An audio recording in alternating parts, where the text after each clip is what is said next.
and I only ate food that was good for my body. No exercise, no running, no surgery, no medication, nothing. This was me while I was directing the film as my real stomach. Yeah, and after 21 days, this was me. Everything is done with food. ഈ വീഡിയോയിൽ പറയുന്നത് 100% correct ആയിട്ടുള്ള കാര്യമാണ്.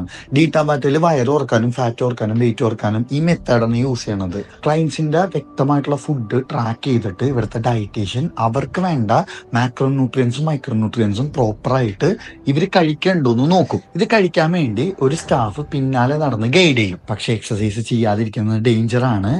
അതുകൊണ്ടാണ് ഡീറ്റാബാറ്റ എക്സസൈസും കൂടെ ഇതിന്റെ ഒപ്പം പ്രൊവൈഡ് ചെയ്യണത്. കാരണം നമുക്ക് എക്സസൈസ് ചെയ്യുമ്പോഴാണ് സ്ട്രെങ്ത് ഡെവലപ്പ് ആവുക, സ്റ്റാമിന കൂടാ, കാർഡിയോ റെസ്പിറേറ്ററി ഫിറ്റ്നസ്, അതായത് ഹാർട്ടിന്റെ ഹെൽത്തും പുറത്തുനിന്നുള്ള ഓക്സിജനെ എത്ര നന്നായിട്ട് നമ്മുടെ ബോഡിലോട്ട് എടുക്കാന്നുള്ള നമ്മുടെ ബോഡിയുടെ കപ്പാസിറ്റിയും കൂടാ. ഇതിന്റെ ഒപ്പം തന്നെ സ്ട്രെങ്ത് ട്രെയിനിങ് ചെയ്യുമ്പോൾ കുറച്ച് വെയിറ്റ് തിരിച്ചു വരാതിരിക്കാനും ബോഡി ഷേപ്പ് ഉണ്ടാവാനും